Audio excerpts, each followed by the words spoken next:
Hello friends, அடிக்க தடவை கமெண்ட்ஸில் வர கொஷின்ஸ்க்கெல்லாம் வந்து இன்னைக்கு ஆன்சர் வந்து பண்ண போகிறோம். ஸோ ஃபஸ்ட்டு என்ன வரும் அப்படின்னு பார்த்தீங்கன்னா, எப்படி மலேசியாவுக்கு வரலாம், எப்படி வந்தீங்க, அந்த ஒரு கொஷின் வந்து வந்துட்டே இருக்கும். எனக்கு இதை பற்றி தெரியாது, அதனால இவங்களை கூட்டிகிட்டு வந்தாச்சு. நீங்கள் சொல்லுங்கள். நீங்கள் தான் கூட்டிகிட்டு வந்தீங்க, அதனால் நம்ம வந்திருக்கிறது எம்ப்ளாய்மெண்ட் பாஸ் மூலமாக வந்திருக்கோம். இப்போ எனக்கு இங்கே இருந்த கம்பெனியில் ஒரு வேலை கிடச்சிது. அதனால எனக்கு வந்து எம்ப்ளாய்மெண்ட் பாஸ் கிடச்சிச்சு. அந்த எம்ப்ளாய்மெண்ட் வீசானால நான் வந்தேன். எனக்கு ஸ்பௌஸாக இருக்க நீயும் குழந்தைங்களெல்லாம் என்னோட குழந்தைங்களுக்கு மலேசியன் கவர்மெண்ட் வந்து டிபெண்டன்ட் வீசா தந்திருக்காங்க. ஸோ நம்ம வந்திருக்கிறது ஒர்க் வீசா அண்ட் டிபெண்டன்ட் வீசாவில் நம்ம ஃபேமிலி வந்திருக்கோம். ஆமாம். இப்போ நார்மலாக இங்கே வரணும், மலேசியாவுக்கு வரணும்னா, டூரிஸ்ட்டாக வரணும்னா இப்போதைக்கு வீசா எதுவும் தேவையில்லை. மலேசியன் கவர்மெண்ட் வந்து இந்தியன்ஸுக்கு வந்து வீசா ஃப்ரீ கொடுத்துருக்காங்க. ஸோ உங்ககிட்ட பாஸ்போர்ட் இருக்குது அப்படின்னாலே போதும். இந்தியன் பாஸ்போர்ட் இருந்து கையில் உங்களுக்கு மலேசியா சுற்றி பார்க்குற அளவுக்கு காசு இருந்தால் நீங்கள் இமீடியட்டாக ஃப்ளைட் புக் பண்ணி இங்கே வந்துடலாம். வரதுக்கு ஒரு 3 நாளைக்கு முன்னாடி மலேசியன் கவர்மெண்ட் ஒரு வெப்சைட் வச்சுருக்காங்க. அந்த வெப்சைட்டில் ரெஜிஸ்டர் பண்ணணும். அது ரெஜிஸ்டர் பண்ணாலே போதும், நீங்கள் இங்கே வந்து லேண்ட் ஆகிக்கலாம். ஏன்னா இப்போதைக்கு வீசா ஃப்ரீயாக இருக்குது இந்தியன்ஸுக்கு. ஓகே, இப்படி தான் வந்து நம்ம வர முடியும். இங்கே வந்ததுக்கப்புறம் பணம், இப்போ இந்தியன் பணம் வச்சுருப்பீங்க, மலேசியன் மணிக்கு என்ன பண்ணுறது? இங்கே வர்றதுக்கு முன்னாடியே இந்தியாவிலையும் ஏர்போர்ட்டில் மணி எக்ஸ்சேஞ்ச் இருக்கும், இல்லாட்டி நம்ம சிட்டிஸ்லலாம் கன்ஃபார்ம் மணி எக்ஸ்சேஞ்ச் இருக்கும். அங்கே போயிட்டு நம்மளோட பாஸ்போர்ட்டு ஃப்ளைட் டிக்கெட்டை காமிச்சாலே நமக்கு வந்து இந்தியன் ருபீஸுக்கு மலேசியன் ரிங்கெட்டாக கன்வெர்ட் பண்ணி எவ்வளோ காசு வேணுமோ தந்துடுவாங்க. நம்ம அதை வச்சுட்டு ட்ராவல் ஆரம்பிக்கலாம். இங்கே வந்து இறங்கினோடனே ஃபஸ்ட்டு செய்ய வேண்டியது வந்து ஒரு சிம்மு வாங்கிக்கலாம். ஏர்போர்ட்லேயே சிம்மு இருக்கும். ஸோ பேசிக்கான பிளான் உள்ள ஒரு சிம்மு வாங்கிட்டிங்கன்னா நமக்கு ரொம்ப கம்ஃபர்டபுளாக இருக்கும். வரும்போது நம்ம கூகுள் ஸ்டோரில் கிராப்னு ஒரு ஆப் இருக்குது. அந்த ஆப்பை இன்ஸ்டால் பண்ணிக்கிட்டால் உள்ளே வந்த பிறகு நீங்கள் ட்ராவலுக்கும் ரொம்ப இது பண்ண தேவையில்லை. ஸோ கிராப்ன்றது டாக்ஸி போர்ட்டல். இங்கே வந்து இறங்கினே நம்ம சிம்மை வந்து யூஸ் பண்ண முடியுமா? அதுக்கப்புறம் எப்படி ட்ராவல் பண்ணுறது? இந்த ஒரு 2 விஷயம். நம்ம சிம் இங்கே ஒர்க் ஆகும், பட் நீங்கள் இன்டர்நேஷ்னல் ரோமிங் போடணும். அதுக்கு காசு அங்கே செலவழிக்கணும். பெட்டர் ஆப்ஷன் என்னென்னா, நம்ம அங்கேருந்து கரன்சியை கன்வெர்ட் பண்ணி இங்கே எடுத்துகிட்டு வந்துருப்போல ரிங்கெட். ஏர்போர்ட்டில் கன்ஃபார்மாக மலேசியன் சிம்ஸ் இருக்கும். அதில் ஒரு சிம் வாங்கி, பேசிக் பேக்கேஜ் உள்ள ஒரு சிம் வாங்கி நம்ம இன்சர்ட் பண்ணிக்கலாம். நம்மளோட பாஸ்போர்ட் கொடுத்தாலே அதுக்கு சஃபிஷியன்ட், மோர் தென் சஃபிஷியன்ட். ஸோ அந்த மாதிரி ஃபஸ்ட்டு எடுத்தோடனே சிம் கார்டு வாங்கிக்கிறணும். சிம் கார்டு வாங்கினோன்னே நீங்கள் இங்கே வந்து நம்ம ட்ராவல் பண்ணுறதுக்கு ரொம்ப யூஸ்ஃபுல்லாக இருக்க ஆப் வந்து கிராப்னு ஒரு ஆப். அது வந்து ஒரு டாக்ஸி போர்ட்டல். நம்மளும் கிராப் யூஸ் பண்ணுறோம்ல. ஸோ அந்த கிராப் இன்ஸ்டால் பண்ணிக்கணும். கிராப் இன்ஸ்டால் பண்ணால் நீங்கள் எங்கே போகிறீங்களோ, எத்தனை பேர் போகிறீங்களோ அதுக்கேற்ற மாதிரி அது ஃபேர் டீசெண்டான ஃபேர் காமிக்கும். ஸோ நம்ம ஈஸியாக அதுலேருந்து டிரான்ஸ்போர்ட் பண்ணிக்கலாம். ஓகே, இங்கே வந்து ஸ்டே பண்ணணும்னா ஹோட்டல்ஸ் எல்லாம் வந்து எவ்வளோ காஸ்ட், அப்புறம் சாப்பாடு, இந்த மாதிரி விஷயங்களுக்கு? ஹோட்டல்ஸு அஃபோர்டபுள் ரேஞ்சிலேருந்து லக்ஸுரி ரேஞ்ச் என்ன மாதிரி நீங்கள் ஹோட்டல் தேடுறீங்களோ அத்தனை விதமான ஹோட்டலும் இங்கே இருக்குது. ஓகேவா? நாமினலான ப்ரைஸில் நீங்கள் தேடினாலும் ஹோட்டல்ஸ் இருக்குது, ஹை காஸ்ட்டில் தேடினாலும் ஹோட்டல்ஸ் இருக்குது. உங்களுக்கு எந்த ரேஞ்சில் வேணுமோ அந்த சூட்டபிள் ரேஞ்சு வரும்போதே நீங்கள் ஆன்லைனில் புக் பண்ணிட்டு வரலாம். இல்லாட்டி நீங்கள் ஹோட்டல் சர்ச் பண்ணிட்டு வந்து இங்கே போய் டேரெக்டாக ரூம்ஸ் அவைலபிளாக இருந்தால் நீங்கள் டேரெக்டாக போய் புக் பண்ணி உள்ளே போய்க்கலாம். உங்களோட பாஸ்போர்ட் ரொம்ப முக்கியம். பாஸ்போர்ட் இருந்தால் நம்ம ஈஸியாக புக் பண்ணி உள்ளே போய்க்கலாம். ஃபுட்டு எல்லாமே இந்தியன் ஃபுட்டு. சிட்டிக்குள்ளே இருந்தீங்கன்னா இந்தியன் ஃபுட்டு நிறைய ஆப்ஷன் அவைலபிள். நீங்கள் அவுட்டர்லாம் போகும்போது கன்ஃபார்மாக வந்து நமக்கு ஃபாஸ்ட் ஃபுட்ஸ் ரெஸ்டாரண்ட்ஸ் அங்கங்கே இருக்குது. மெக்டி, கேஎஃப்சி ஒரு ஒரு ஒரு க்ரௌடடான பிளேஸில் கன்ஃபார்மாக இருக்குது.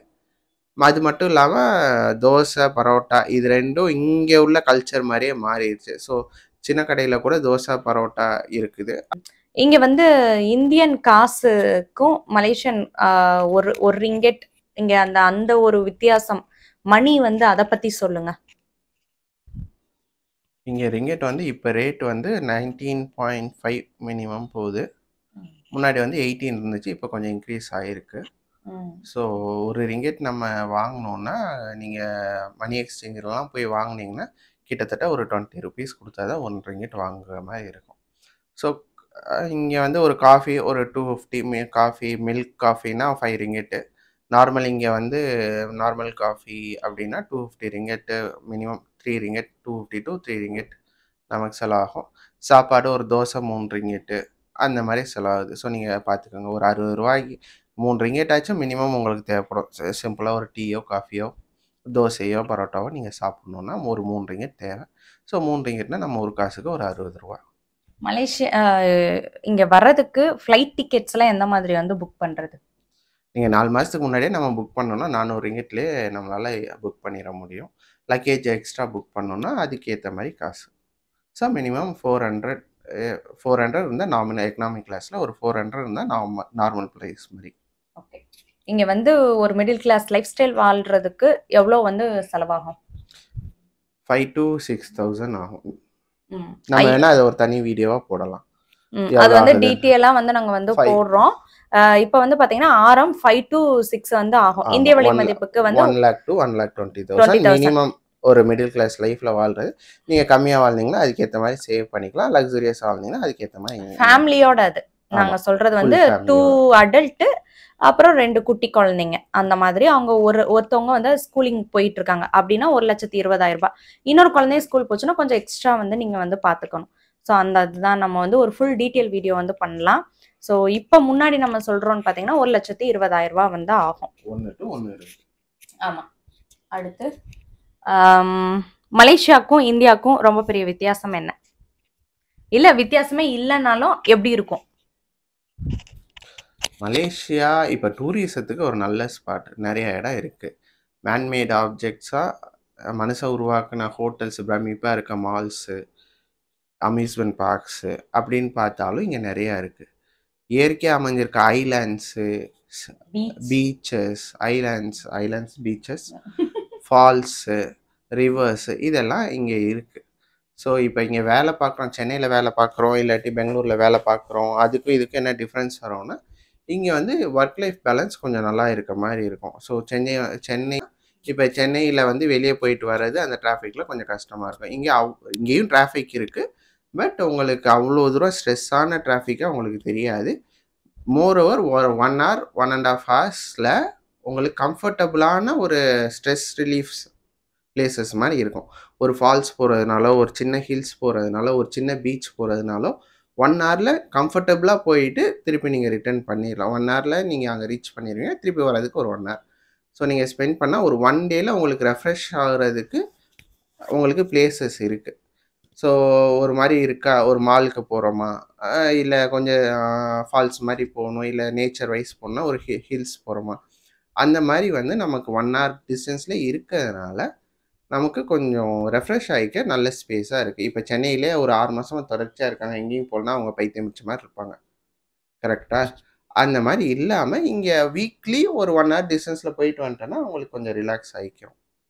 சும்மா வெளியே போனாலே 2 மால் இருக்கும். நம்ம சும்மா விண்டோ ஷாப்பிங் கூட வீட்டை விட்டு வெளியே போனாலே ஏதாவது ஒரு மாலாவது வந்து இருக்கும். ஸோ நம்மளுக்கு ரிலாக்ஸ் பண்றதுக்கு வந்து இங்க வந்து நிறைய வந்து இருக்குது. ரொம்ப ஹெவி டிராஃபிக்ன்ற மாதிரி எல்லாம் நமக்கு இருக்காது. ரொம்ப இந்த வீக்கெண்ட்ஸ்ல எல்லாம் பார்த்தீங்கன்னா சம்டைம்ஸ் வந்து ஹெவி டிராஃபிக்ஸ் இருக்கும். அப்புறம் ரொம்ப மேனேஜபிளாக தான் வந்து இருக்கும். டேஸ்லாம் வந்து போயிட்டு ஈஸியாக வந்துக்கலாம். நம்ம எங்கே ஸ்டே பண்ணியிருக்கோம் அப்படின்றத பொறுத்து கொஞ்சம் மாறும். பட் ஓகே, அங்கேயும் இங்கேயும் பார்த்தீங்கன்னா இதுதான் வந்து வித்தியாசம். கரெக்டா? நீங்க அதை சொல்லிட்டீங்க. அதுக்கப்புறம் வாங்குற அமௌண்ட் நீங்க எவ்வளவு சம்பளம் வாங்குறீங்கன்ட்டு. நல்ல பேக்கேஜில் வந்தீங்கன்னா உங்களுக்கு கையில் காசு நிற்கும். இல்லை ஆவரேஜ் பேக்கேஜ்னா உங்களுக்கு அங்கேயும் இங்கேயும் பெருசாக இருக்காது. பட் லைஃப் ஸ்டைல் சேஞ்சஸ் இருக்கும். இப்போ மலேசியாவுக்கு நீங்கள் வர பிளான் இருக்குது. உங்கள் கம்பெனியில் நீங்கள் என்ன கேட்டு இதை கண்டிப்பாக வாங்கிட்டு வரணும்ப்பா மலேசியா உள்ளே வரும்போது அப்படின்னா எந்த ஒரு விஷயம்? சேலரி தான். அங்கே இருக்கைக்கும் இங்கே இருக்க சேலரிக்கும் நீங்கள் கம்பேர் பண்ணணும். மந்த்லி எக்ஸ்பென்ஸ் நாங்கள் ஏற்கனவே சொன்ன மாதிரி 5 to 6,000 மினிமம் ஆயிரும் ரிங்கிட். அதுக்கு மேலே டேக்ஸ் இருக்குது. உங்களுக்கு டேக்ஸ் போக தான் சேலரி கிரெடிட் ஆகும். அதுக்கடுத்து நம்ம ஊருக்கு வேற ட்ராவல் பண்ணுவோம். இது இங்கே இருக்கிறதுக்கு 5 to 6K. நீங்கள் 6 மாதத்துக்கு ஒரு தடவை, 1 வருஷத்துக்கு ஒரு தடவை ஊருக்கு போனீங்கன்னா அந்த எக்ஸ்பென்சஸும் நமக்கு கூடும். ஓகே, ஸோ சேல்ரி அங்கேயும் இங்கேயும் எவ்வளோ எவ்வளோ கம்ஃபர்டபுளாக இன்க்ரீஸாக வாங்குறீங்கன்றதை பொறுத்து தான் உங்களோட டெசிஷன் இருக்கணும். நெக்ஸ்ட்டு நம்ம இங்கே வரும்போது முக்கியமானது மெடிக்கல் இன்சூரன்ஸ். மெடிக்கல் இன்சூரன்ஸோட சேர்த்து சேலரி நெகோஷியேட் பண்ணுறது தான் பெஸ்ட்டு. ஸோ மெடிக்கல் இன்சூரன்ஸ் இருந்து சேலரி கன்சிடரபுளாக ஹையர் பேக்கேஜ் வாங்கிட்டு வந்தீங்கன்னா இது ஒரு நல்ல கம்ஃபர்டபுளான பிளேஸாக இருக்கும். இந்தியன் கிராசரிஸ் எல்லாமே வந்து கிடைச்சிருமா? அப்புறம் வந்து லைஃப் ஸ்டைல் நம்ம ஒன்று இருப்போம்ல, சின்ன சின்ன விஷயம், கிச்சன் ஆகட்டும், இந்த மாதிரியான விஷயங்கள் எல்லாமே எப்படி கம்ஃபர்டபுளா இருக்குமா? எல்லாமே இருக்குல்ல. நமக்கு இங்க கிடைக்கல, இந்தியாவுல இருந்து இங்க கிடைக்கலன்றது ரொம்ப இதுதான். நமக்கு அத்தியாவசியத்துக்கு தேவையான எல்லா பொருளும் கிடைச்சிருது. தேங்காய் பர்ஃபி முதல் கொண்டு எல்லாமே கிடைக்குங்க. ஸோ ஒரு பிரச்சனையும் இல்லை. நீங்க இல்ல. லிட்டில் இந்தியா எங்க போகணும்னு வச்சுக்கோங்களேன், லிட்டில் இந்தியா வந்துட்டீங்கன்னா நீங்க இந்தியா கிராசரி ஷாப்ல என்னெல்லாம் இருக்குமோ எல்லாமே A to Z வந்துருக்கும். ஸோ உங்களுக்கு ஒரு துளி கவலையும் வேண்டாம்.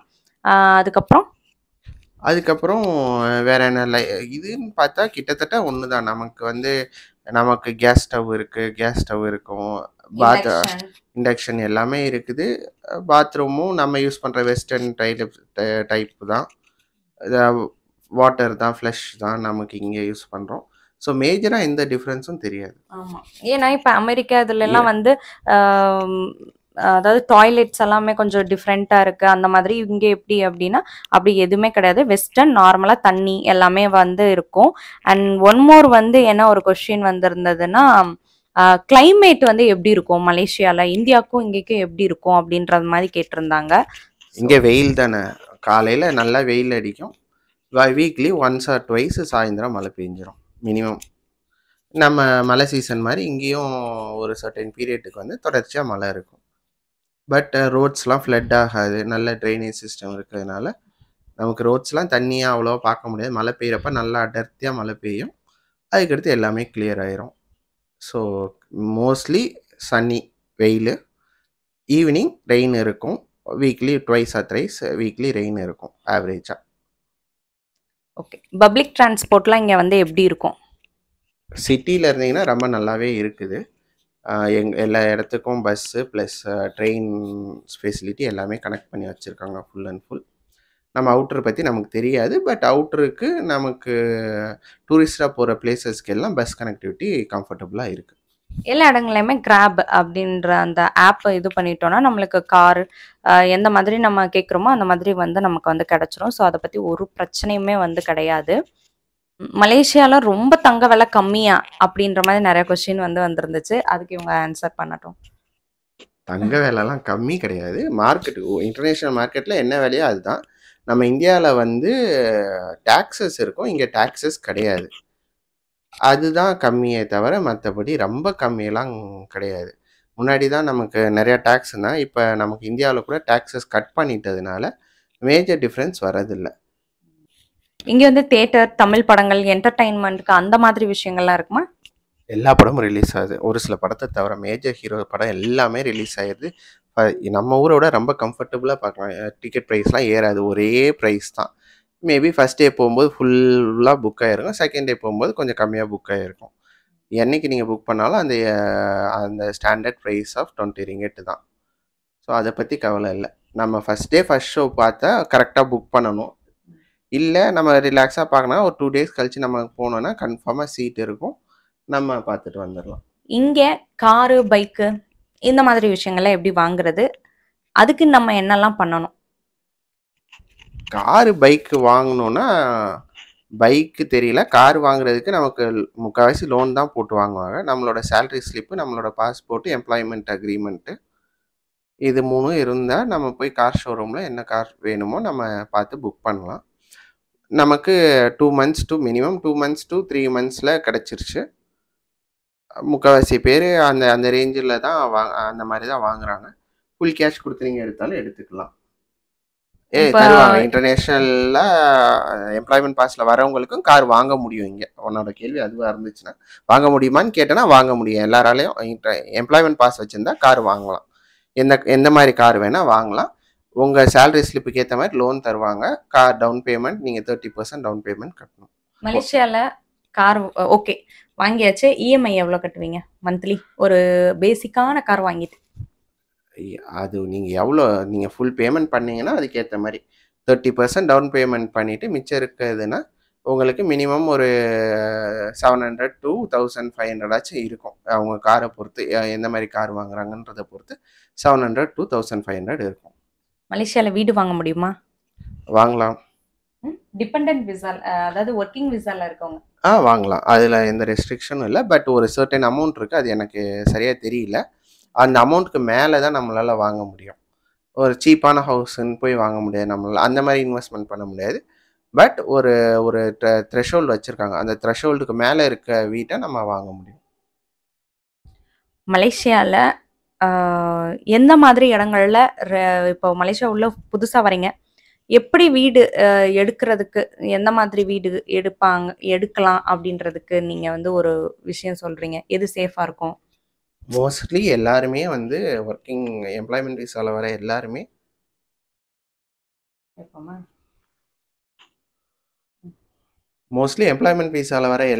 வந்து அப்பார்ட்மெண்ட் தான் சூஸ் பண்ணுறாங்க, கண்டோமினியம்னு சொல்கிறாங்க. ஸோ அது செக்யூராக இருக்கும், நமக்கு செக்யூரிட்டி போட்டிருப்பாங்க, ஸோ மெயின்டெனன்ஸ் இருக்கும், எல்லாமே நம்ம இதை பற்றியும் கவலைப்படுத்தலாம், நம்ம யூனிட் மட்டும் நம்ம பார்த்தா போதும். அதனால மோஸ்ட்லி ப்ரிஃபரபிளி கண்டோமினியம் தான். ஸோ அதில் ரெண்ட் வந்து மினிமம் 2K, சிட்டி சென்டரில் இருந்தால் 2Kக்கு குறைஞ்சி இருக்கிறதுக்கு கொஞ்சம் ரொம்ப கன்ஜஸ்டடாக இருக்கும். 2K இருந்தால் ஓரளவுக்கு நாமினலாக கிடைக்கும். 2K to 4K ஆகும். அந்த மாதிரி தான் ப்ரிஃபர் பண்ணிக்க. தனி வீடும் இருக்குது, பட் அவங்கவுங்க கம்ஃபர்டபுளை பொறுத்து இருக்குது. 90% ஆஃப் தி பீப்புள் யாரும் தனி வீடாக எடுத்து, நான் என் கூட வேலை பார்க்குறவங்க யாரும் அந்த மாதிரி பார்க்கல. 90% வந்து அப்பார்ட்மெண்ட்டில் தான் இருக்காங்க. ஸோ அப்பார்ட்மெண்ட் நீட்டாக மெயின்டைன் பண்ணியிருப்பாங்க, நமக்கு செக்யூரிட்டி இருப்பாங்க. 24/7 வந்து செக்யூரிட்டி இருக்கும். ப்ளஸ் உங்களுக்கு வாட்டர், கரண்ட், இதுக்கெல்லாம் நம்ம கவலைப்பட வந்து தேவையில்லை. நம்ம கரண்ட் கட்டே பார்த்ததில்ல சொல்ல போனால். இங்கே வந்து கரண்ட் கட்டுன்ற ஒரு விஷயம் எங்களுக்கு நடந்ததே இல்லை இந்த 4 வருஷத்துல. அப்படியே இருக்குனாலும் 1 மணி நேரம் 2 மணி நேரம் அதை முன்னாடியே இன்ஃபார்ம் பண்ணிடுவாங்க. அது மாதிரி தான் வாட்டர் நோட்டீஸே பண்ணதில்லை. வாட்டர் வந்து மெயின்டெனன்ஸ்க்காண்டி 1 day 2 day கூட கட் பண்ணியிருக்காங்க. பட் நம்ம விசிபிளாக பார்க்குறதுக்கு முன்னாடியே அது வந்து கம்ப்ளீட் ஆகிருக்கும். எஸ், அந்த மாதிரி நோட்டீஸ் இதெல்லாம் வந்து முன்னாடியே வந்து ப்ராப்பராக வந்து சொல்லி தான் இது பண்ணுவாங்க. அண்ட் முக்கியமாக கேட்குறது, மலேசியாவில் கம்யூனிகேஷன் எப்படி இருக்கும்? இப்போ தமிழ் பேசுகிறவங்கன்னா தமிழ் பேசுகிறவங்க இருப்பாங்களா, தெலுங்குனா தெலுங்கு இருப்பாங்களா, இந்த மாதிரி நிறையா வந்து கேட்குறாங்க. ஸோ எப்படி இருக்கும் கம்யூனிகேஷன், எப்படி இருக்கும்? அப்புறம் இப்போ ஒரு தமிழர்களாக நான் இங்கே வந்து இருக்கேன்னா அந்த ஒரு சோசியலைஸ் அப்படின்ற விஷயம் எப்படி இருக்கும்? அப்பார்ட்மெண்ட்டில் இருந்தோன்னா நிறைய இந்தியர்கள் இருப்பாங்க, ஸோ நமக்கு பார்க்க முடியும். ஒரு கொஞ்சம் அவுட்டரில் புக் பண்ணால் கூட ஒரு இந்தியராச்சும் இருப்பாங்க, இல்லாட்டி அட்லீஸ்ட் ஒரு தமிழராச்சும் இருப்பாங்க கன்ஃபார்மாக. ரொம்ப அவுட்டர் போனால் கூட நம்புகிறேன். சிட்டி சென்டரில் இருந்தீங்கன்னா நிறைய இந்தியர்களே பார்க்க முடியும், நிறைய தமிழர்கள் பார்க்க முடியும். தெலுங்கு பீப்புள் இருக்காங்க, நார்த் இந்தியன்ஸ் இருக்காங்க, எல்லாருமே இருக்காங்க. இங்கே தமிழ் கம்யூனிகேஷன் எப்படி இருக்கும்? டூரிஸ்ட் ஸ்பாட் ஃபுல்லாக இங்கிலீஷ் தான். தமிழர்கள் இருக்க இடத்துல நீ தமிழ் பேசினா அவங்களும் ரெஸ்பாண்ட் பண்ணுவாங்க, நம்மளால் கம்யூனிகேட் பண்ண முடியும். கேள் வந்தீங்கன்னா மேக்ஸிமம் நிறைய பேர் வந்து தமிழ் தெரிஞ்சவங்க இருக்காங்க. பட் அதை தாண்டின்ற பார்த்தோம்னா இங்கிலீஷில் தான் நிறையா வந்து கம்யூனிகேட் பண்ணுறாங்க. அப்படி இல்லைன்னா இங்கே எல்லாம் லோக்கல் லாங்குவேஜில் வந்து பேசுகிறாங்க. ஸோ அந்த மாதிரி தான் வந்து நமக்கு இருக்கும். எப்படி சோசியலைஸ் ஆகிறது, எப்படி தமிழர்கள் இருப்பாங்களா, எப்படி குழந்தைங்கள்லாம் வந்து இருக்கும், விளையாடுவாங்களா, நம்ம பிள்ளைங்க இருக்குமா அப்படின்னு பார்த்தோன்னா தாராளமாக இருக்கும். நம்ம ஊருக்கும் இங்கேக்கும் வந்து வித்தியாசமே இருக்காது. நாங்கள் இருக்கிறது வந்து பார்த்திங்கன்னா சிட்டி சென்ட்ரலில் இருக்கோம். ஸோ இங்கே வந்து பார்த்திங்கன்னா நிறைய எங்கள் அப்பார்ட்மெண்ட்டில் வந்து தமிழர்கள் ஜாஸ்தி இருக்காங்க. ஸோ தமிழ் குழந்தைகளும் இருப்பாங்க. அந்த மாதிரி வந்து எந்த பிரச்சனையுமே கிடையாது. ஒரு மாதிரி தனியாக இருக்கமே அந்த மாதிரி தோணவே தோணாது. நல்லா எல்லா செலிப்ரேஷனுக்கும் வந்து பீப்புள் எல்லாமே ஒன்று சேர்ந்து, பக்கத்தில் வந்து டெம்பிள், இப்போ சர்ச்சு தேவைன்னா சர்ச், எல்லாமே வந்து இருக்குது. ஸோ எதுவுமே வந்து மாறாது. ஃபெஸ்டிவல்ஸ் எல்லாம் வந்து மலேசியாவில் எப்படி இருக்கும்? ஃபெஸ்டிவல்ஸ் மலேசியாவில் எல்லாமே நம்ம செலிப்ரேட் பண்ணுவாங்கல்ல. இங்கே சொல்லப்போனால் அதிகமான ஃபெஸ்டிவல்ஸ் வரும். டிஃப்ரெண்ட் ரேசஸ் இருக்கிறதுனால நிறையா ஃபெஸ்டிவல்ஸ் இருக்குது. நமக்கு பிப்ரவரி வந்தால் சைனீஸ் நியூ இயர் செலிப்ரேட் பண்ணுவாங்க. ஜான்வரியில் நம்ம Pongal, Chinese new year, Thaipusam,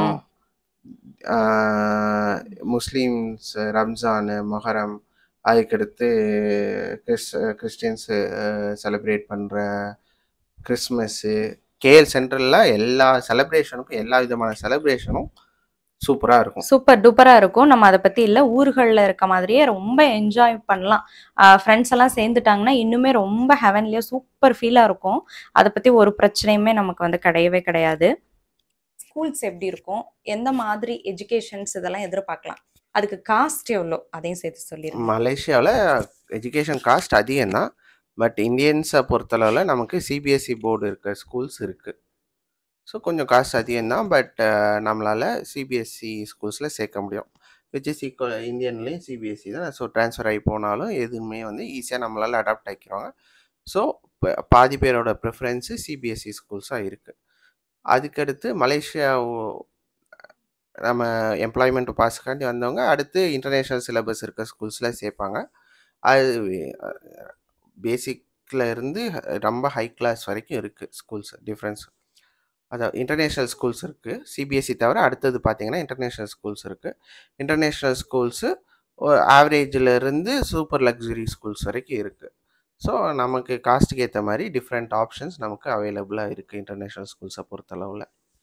so மினிமமாக ஒரு நார்மலான ஸ்கூல் சேர்த்தோன்னா நமக்கு ஒரு ஃபஸ்ட் ஸ்டாண்டர்ட் படிக்கிறதுக்கு 900 ரிங்கெட்ஸ் to 1500 ரிங்கெட்ஸ் வருது. மினிமம் சொல்கிறேன். ஃபஸ்ட் ஸ்டாண்டர்ட் டு ஒரு 4th ஸ்டாண்டர்ட் வரைக்கும் இருக்காங்கன்னா 900 to 1500க்குள்ளே காஸ்ட் ஆகும். ஒரு ஆவரேஜான ஸ்கூலில் நம்ம சேர்த்தோம்னா. நம்ம அதுக்கும் மேலே ஸ்கூல்ஸ் இருக்குது, அதுக்கு ஏற்ற மாதிரி காசு ஆகும். வேன் ஃபீஸு நீங்கள் இது ஸ்கூல் பக்கத்தில் இல்லைன்னா வேன் ஃபீஸ் வரும். மினிமம் ஒரு 150 ரிங்கெட்லேருந்து 300 ரிங்கெட்ஸ் வரைக்கும் வேன் ஃபீஸ் போகுது. ஸோ அப்படின்னா 1000 ringgit plus monthly 25,000. So monthly வந்து பார்த்தீங்கன்னா 25,000 ரூபாய் இந்திய விலை மதிப்பு ஆயிரும். அப்போ ஒரு வருஷத்துக்கு உங்களோட கால்குலேஷன் வந்து பண்ணிக்கலாம். ஏதாவது கேள்விகள் இருந்துச்சு அப்படின்னா மறக்காமல் வந்து கமெண்ட் செக்ஷனில் வந்து கேளுங்க. நான் வந்து கூடிய விரைவில் உங்களுக்கு அதுக்கான வீடியோ வந்து கொடுக்குறேன். இந்த வீடியோ பிடிச்சிருந்துச்சுன்னா உங்களோட சப்போர்ட்டை தெரிவிக்கும் வகையில் அப்படின்னா சப்ஸ்கிரைப், லைக் எல்லாம் வந்து பண்ணிடுங்க.